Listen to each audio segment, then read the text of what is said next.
This is episode 102 of That Shakespeare Life. We have something new this week. That Shakespeare Life is now available on our very own digital app. This app works on your tablet, phone, or TV and lets you explore the history of William Shakespeare with exclusive content, interviews, and documentaries not available anywhere else. You can cook, dance, and play your way through the life of William Shakespeare, all without any commercials. Find out more at cassidycash.com/experience and stay tuned after the episode for even more details. Hi, I'm David Crystal. I'm a professor of linguistics at the University of Bangor in Wales in the UK, and the author of various books like the Cambridge Encyclopedia of the English Language and a fair amount on Shakespeare too. Another great method for studying the history of William Shakespeare includes listening to this. It's That Shakespeare Life with my good friend, Cassidy Cash.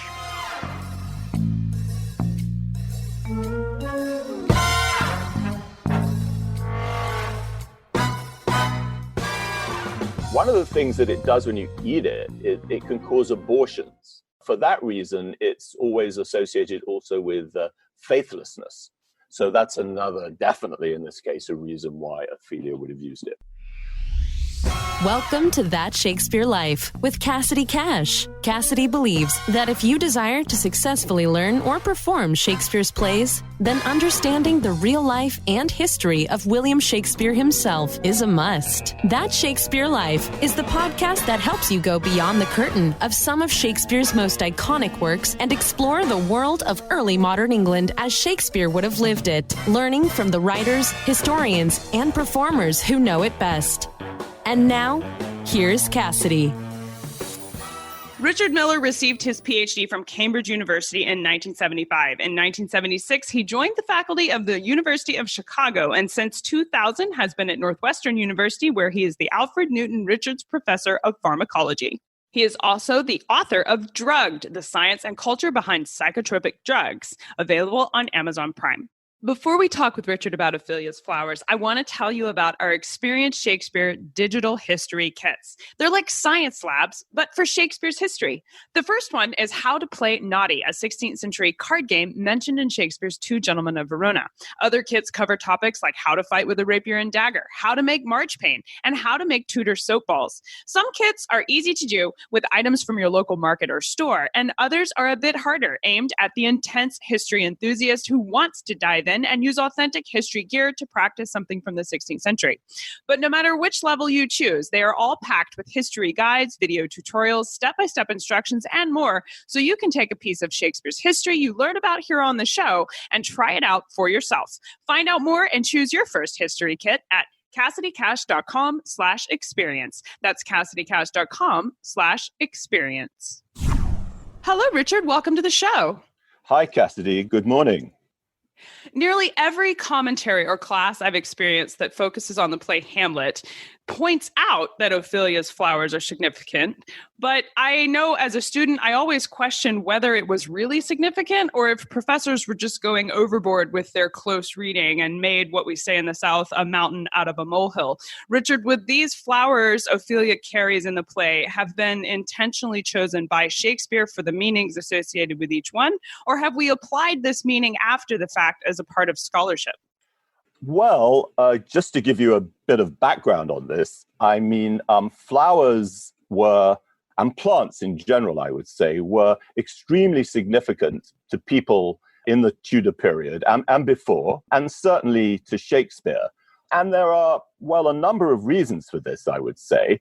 So, for example, let's look at one example, which would be the mandrake or mandragora, which comes up several times in Shakespeare. It also comes up in things like Harry Potter, by the way. So it's a plant that's associated, for example, with magical properties. So in Henry VI, for example, it says, "Would curses kill as doth the mandrake's groan?" This is a reference to the ability of the mandrake plant to shriek and and cry out and have some kind of magical property. So that kind of thing might have been very important for a plant, that kind of property. If we look at Shakespeare in Antony and Cleopatra, give me to drink mandragora that I might sleep out this great gap of time my Antony is away. So that's a reference to the fact that mandrake or mandragora can send you to sleep. So it's a medical property, a medicinal property, or a drug-like property. So both of these kinds of properties would have been associated with plants. And I think the plants which Shakespeare has given to Ophelia for her bouquet and in the rest of Hamlet are associated with both these things, both symbolic magical properties and also their drug-like properties as medicine. Now, the ones that Shakespeare has Ophelia carry, though, they are a common part of grief and funeral culture, I believe, for the 16th century, aren't they? Yes. You have to understand that funeral culture at that time was different than it is today. For example, a lot more people died very, very young.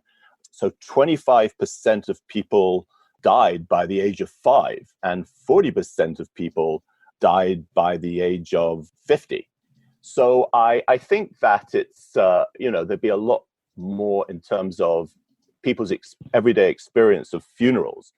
Now, with respect to plants and things like that, what they would have done would be because death smells bad, one of their first concerns would be to sprinkle flowers that smelled really good on the grave to avoid bad odors and things. So that's something that had actually a practical consequence. Most of the people that died, of course, were poor people.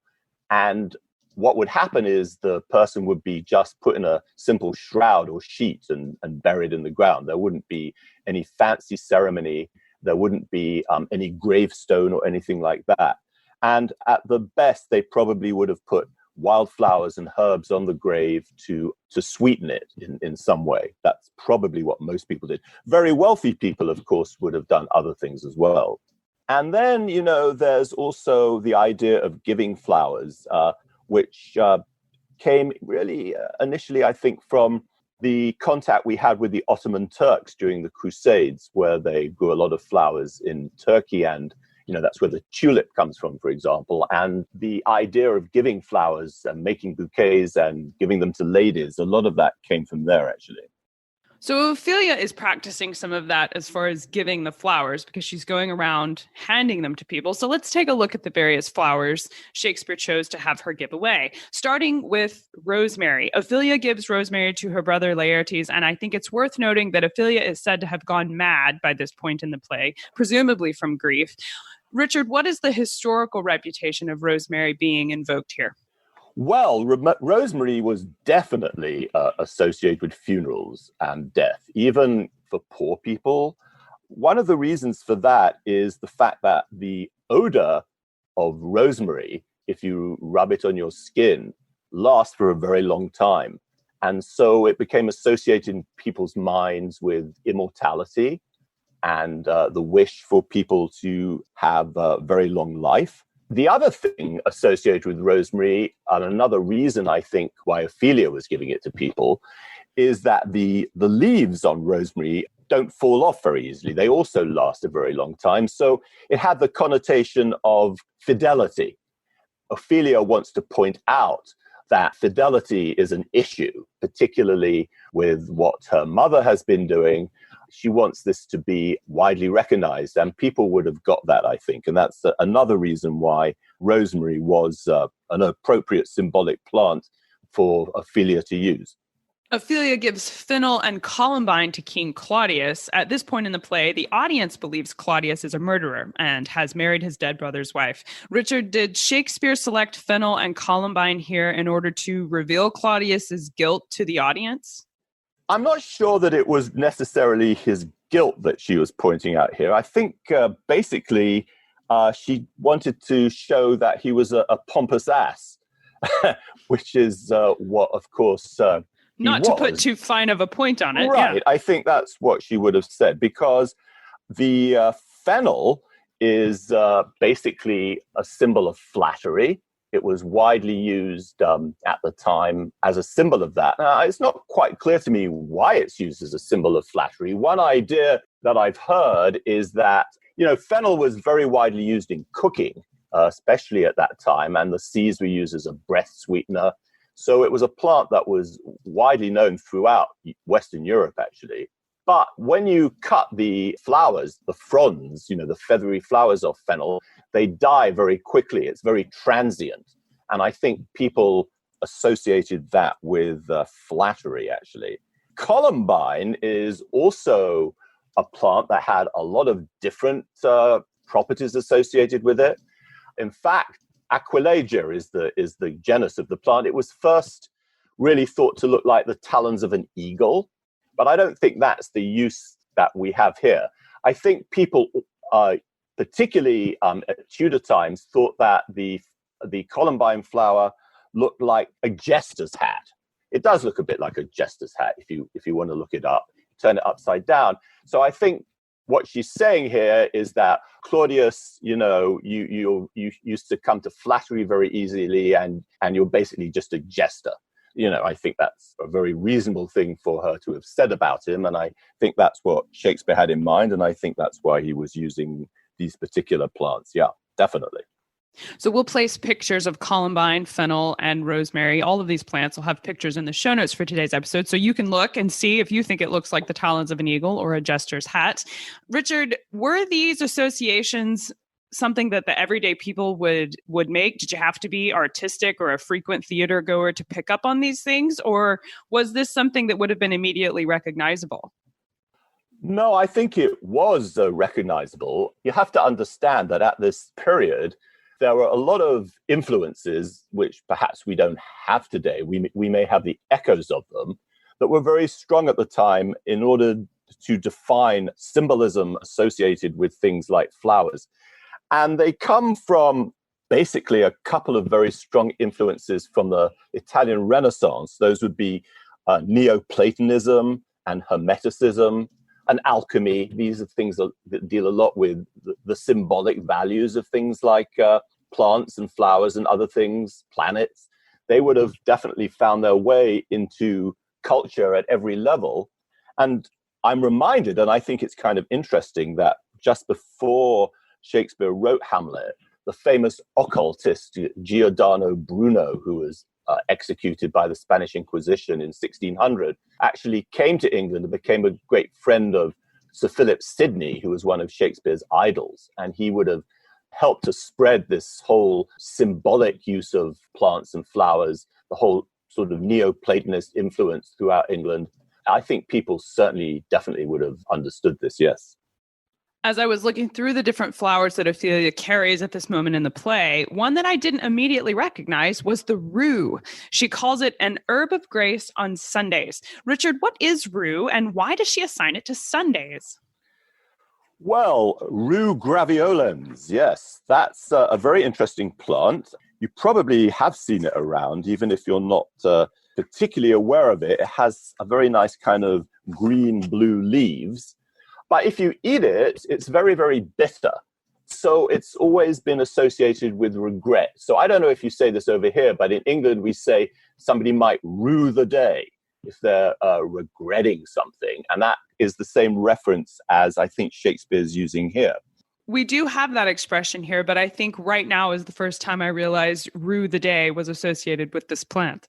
Ah, well, there you are, you see.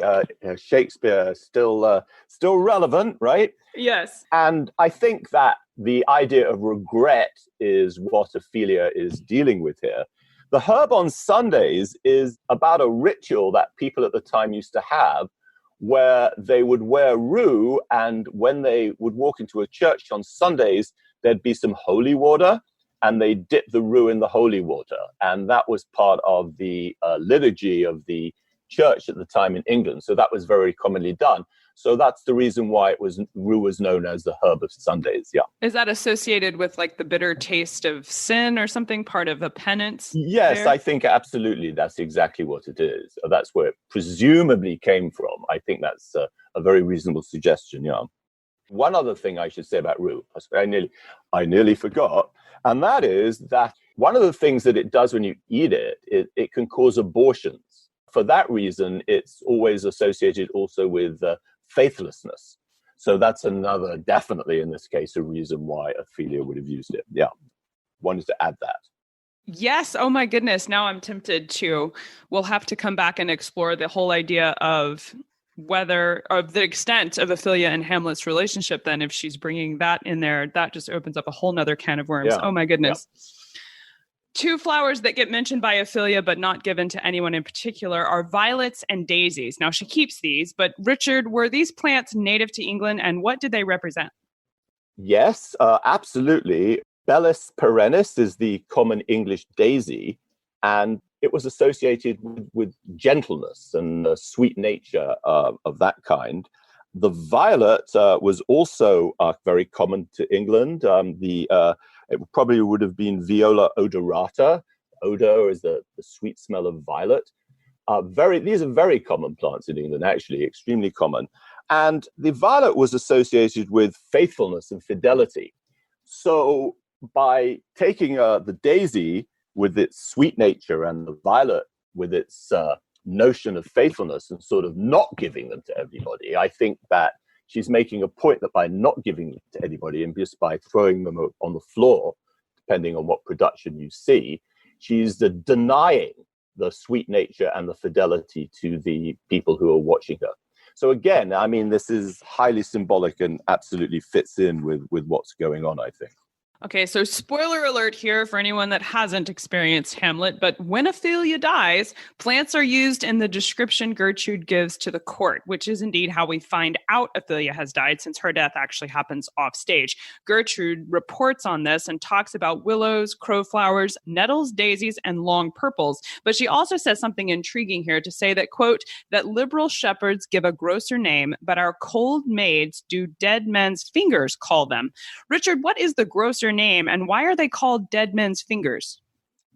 Well, now here you have an interesting question in academic scholarship of Shakespeare, because I actually researched this rather a lot, and you could write your PhD on this one, actually, because there's an argument in the literature about exactly what these plants were and what the grosser names were. But the two main contenders, I would say, is that the plant that Shakespeare is referring to here, or Gertrude, could be Orchis mascula. That's a wild orchid. Orchis, I mean, it looks a little bit like testicles. So it might be, I think it could also be referred to as using a grosser name. That is to say, kind of a rude something name. Off color could easily be applied to that, yes. Something off color, yeah. The other main possibility is that the plant is Arum maculatum, which is a species of the arum plant. The spadix in the middle of the plant looks like a finger, and the rest of the plant around it looks kind of like a vagina.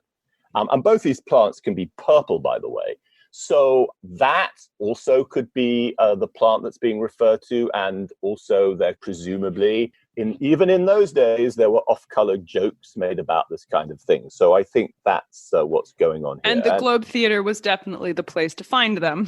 Oh, I'm sure they were like rolling around with laughter when they heard that one, yeah, definitely. Hamlet is absolutely filled to the brim with plants, including the poison that Claudius uses to kill Hamlet's dad. The text calls this particular poison Hebenon. Richard, was this a real poison from Shakespeare's lifetime, or is this fictional? I think it's a Hapax legomenon, if you know. Do you know what a Hapax legomenon is? No, I'll just go ahead and admit to having no idea what that is. Okay, so a Hapax is a word that's only used once in the entire language. And I think that this is a neologism made up by Shakespeare. Nobody, again, knows what it is. It's never been used before or since, except when people are discussing the death of Hamlet. So it's not entirely clear to me what it is. I mean, it may be, there are poisonous plants like hemlock and henbane, and it may be sort of metaphysically obtained a word that he obtained from henbane, because Hebenon sounds like henbane. Henbane is very poisonous. It's a plant that's like deadly nightshade, actually, and it also can make you crazy and all kinds of other things.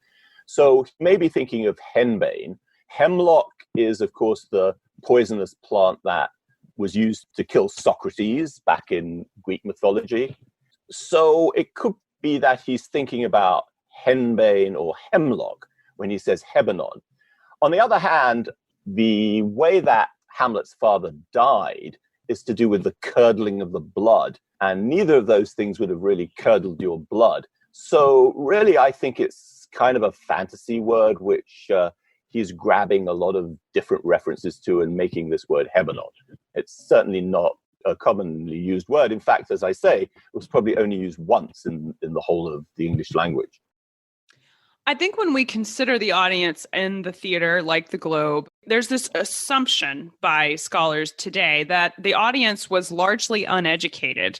And I want to make a connection between how they could have been largely uneducated and have this extensive herbal knowledge that allows them to gasp in surprise or laugh out loud or murmur in confirmation at their own suspicion as Ophelia deals out these flowers. How do those two things go together?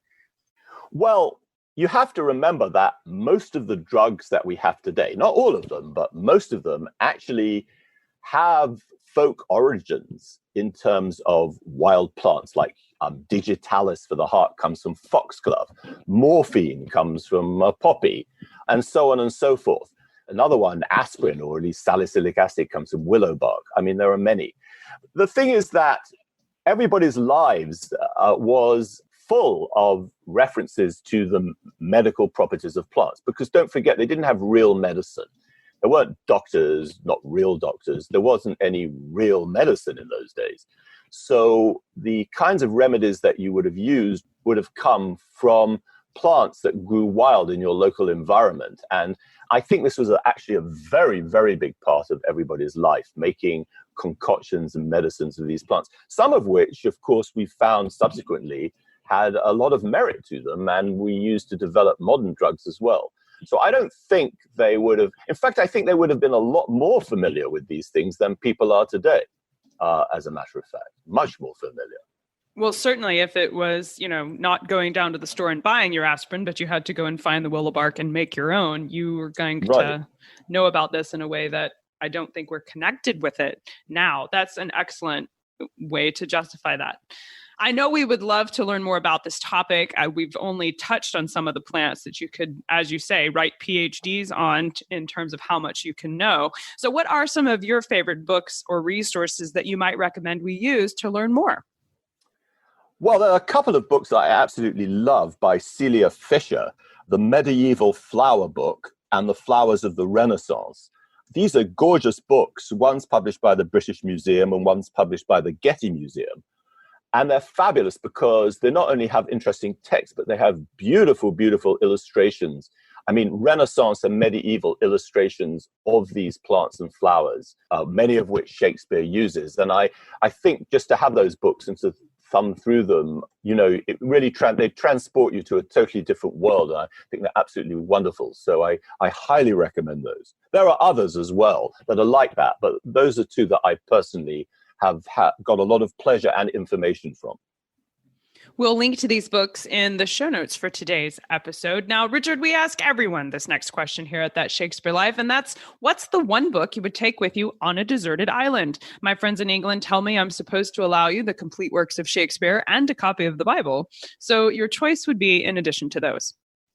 A very an impossible question to answer, the one book. Probably I'd take the one book to rule them all, right? And that would be The Lord of the Rings. I think I'd take it because, first of all, it's really long, and you're going to have a lot of time if you're on this island by yourself. And secondly, a lot of it's in languages like Elvish and whatever they speak in Mordor. So you'd have to spend a lot of time actually learning those languages before you could really understand everything. So apart from that, it's a really fantastic story. So it's a very meaty project. And given the fact that I have a lot of spare time on the island, I think that's what I'd take. I love that every time I ask this question, everyone seems to assume they're going to be on the deserted island a long time, even though we never really specify how long you would be on the deserted island, only that you would be without anything except a book, apparently. But yes, I think Lord of the Rings is an excellent choice, and you definitely stay entertained and have a quite comfortable deserted island with that choice. Well, Richard, what's next for you? What are you working on now that you're excited about? Well, I'm a professor at a university, so I do a lot of research on the kinds of drugs that we've talked about today that come out of plants. So I'm always interested in experimenting on them and finding new things about them. I have a blog where I talk about these things. And I've recently, I'm completing a new book, which tells the stories of a lot of different kinds of plants. I'm going to post that on my blog as a free ebook sometime in the next few months. So I'm looking forward to putting that together. And, just a lot of other projects as well, lecturing and writing. Oh, that's very fascinating. We'll place a link to Richard's blog in the show notes for today's episode, so you can make sure to follow that and grab that free ebook when it does land on the website. Richard Miller, thank you so much for being here with us and taking us through the world of Ophelia's flowers in Hamlet. I know I've learned a lot, and I really appreciate you being here. Thank you. Thank you, Cassidy. To add your voice to today's conversation about herbals, plants, and their meanings, as well as to discover all of the resources Richard mentions today, head over to the show notes. We have links to Richard's blog, where you can snag that free ebook on plants, as well as links to the resources he recommends when you want to explore the history and meanings of the flowers in Shakespeare's Hamlet. Find all of that and more history at CassidyCash.com/episode 102. That's CassidyCash.com/EP102. How would you like to see the video of this week's interview? You can watch this interview as well as other exclusive interviews not available anywhere else right inside That Shakespeare Life app. That's right. That Shakespeare Life is now streaming on our very own digital app. We are very excited to make this available. And not only can you stream podcast episodes anywhere you go, but the app contains exclusive content like activities, games, documentary shorts, expert interviews, and animated plays, all free from ads and available anywhere you might be. You can learn Shakespeare's history from the experts who know him best while you're in the carpool line, cooking dinner, or even while you're working out. Take Shakespeare history with you wherever you go, all without any commercials. Download the app now at CassidyCash.com/experience. That's CassidyCash.com/experience. That's it for this week. Thank you for listening. I'm Cassidy Cash, and I hope you learned something new about the Bard. I'll see you next week. Bye-bye. Thank you for listening to That Shakespeare Life. As always, the best conversations happen after the episode over at CassidyCash.com. Become a part of a vibrant Shakespeare conversation by adding your voice over at the website. Until next time, remember, when you want to know William Shakespeare, you have to go behind the curtain and into That Shakespeare Life.